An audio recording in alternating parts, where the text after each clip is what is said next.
իմացել ենք, որ Աստված կա, տենց ասենք, ոնց որ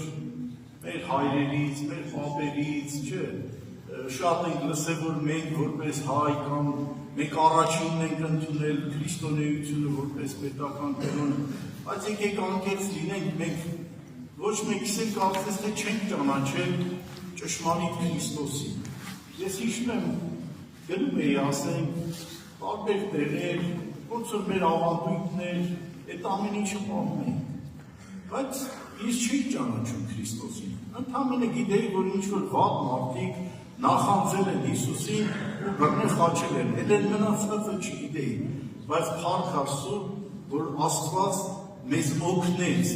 մեզ կանչեց, մեզ հավաքեց, եղբայրներ ու քույրեր ջան, որպեսզի մենք ճանաչենք ճշմարիտ Աստծուն։ Եվ հետաքրքիր մի խոսք կա Հովհաննու թղթերի մեջ առաջին թուղթ Հովհաննեսի 5-րդ գլուխ 20 խոսք, այդ ինչ հետաքրքիր խոսք ասում։ Գիտենք, թե Աստծո որդին եկավ ու մեզի կարողություն տվավ, որպեսզի ճշմարիտը ճանչնանք։ Հետաքրքիր է, չի կարծես թե այնպես պարզ խոսք կա, եւ միգուցե մտածենք, մենք բոլորս էլ ունեցել ենք հասկացող կարողություն, հասկացողություն, բանականություն, ոմանք կրթություն են ստացել, բարձրագույն կրթություն նույնիսկ, բայց հետաքրքիր է, այդ կարողությունը Աստված մեզ տվեց, Սուրբ Հոգու միջոցով, նրա Սուրբ Հոգու զորությամբ եւ բարեգործությամբ, որպեսզի մենք ճշմարիտը ճանաչենք, բայց դրանով չի ավարտվում այդ խոսքը, ընդհանրապես ոչ թե ճանաչենք, նայեք շարունակությունը ինչ ասում, մենք այն ճշմարիտի մեջ ենք իր որդին Հիսուս Քրիստոսի մեջ անիկա է ճշմարիտ Աստվածն ու հավիտենական կյանքը։ Աստված օգնական լինի, եղբայրներ քույրեր ջան, մենք իրոք ամենքս էլ մտածել ենք, միգուցե որ Աստված եթե կա, մենք խնդրենք, որ Աստված մեր ուզածը կատարի, մենք այդ ընկալման մեջ ենք եղել, այդպես ենք հասկացել Աստծուն։ Ես շատերից եմ լսել, որ նույնիսկ մարդիկ գողություն անելուց, երբ որ պետք է գնա գողություն անեն, աղոթք են արել, որ հաջողվի ինձ։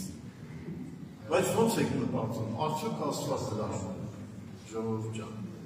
Եվ նայեք արդեն մյուս տեղը, առաջի Պետրոս 3-րդ գլուխ 18 խոսք, առաջի Պետրոս 3-րդ գլուխ 18 խոսք։ Վասնզի Քրիստոսալ մեղքի համար մեկ անգամ չարչարվեցավ, արդարը անարդարներու համար, որպեսզի մեզ Աստծուն մոտեցնե, անթեպետ մեռավ մարմնով, բայց կենդանի է հոգով։ Շատ կարճ խոսք է, բայց ներկայացնում է Պետրոս առաքյալը նպատակը,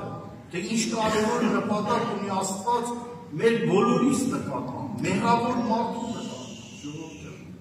Մեղավոր մարդկանց սովորաբար անտեսում են, չէ, եղբայրը հիշեցրեց Եզեկիել մարգարեությունից, երբ որ ես քո կողով անցա, ես քեզ արյունի մեջ տեսա։ Մարդիկ ինչ պետք է ասեին։ Սա արյունի մեջ է, սա հաստատ մեռնելու է, բայց Աստված ասեց ապրել։ Եվ մի տեղ էլ կուզենամ կարդալ Սաղմոսներից, եղբայրներ քույրեր ջան, նայեք 103 Սաղմոսը ինչ ասում։ Անիկա մեր մեղքերու համեմատ չրավ մեզի,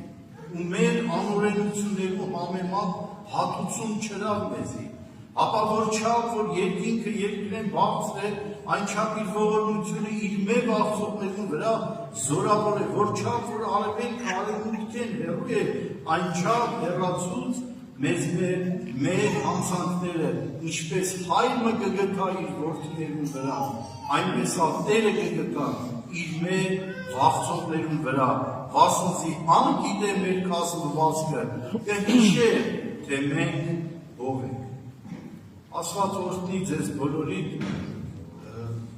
ընդամենը ես կուզենա ասեի, անտարբեր չլինենք այդ մեծ բռնության նկատմամբ, անտարբեր չլինենք այդ մեծ զոհաբերության նկատմամբ, որ Աստված իր որդուն զոհաբերեց մեր մեղքերի պատճառով, որպեսզի մեզ իրեն մոտեցնի, որպեսզի մեզ իրեն զավակներ դարձնի, եղբայրներ քույրեր ջան, թող Աստված օգնական լինի, որպեսզի ավելի մոտենանք ու ճանաչենք, որ ինքն է ճշմարիտ Աստվածը եւ մեր Փրկիչը։ Փառք Տիրոջ։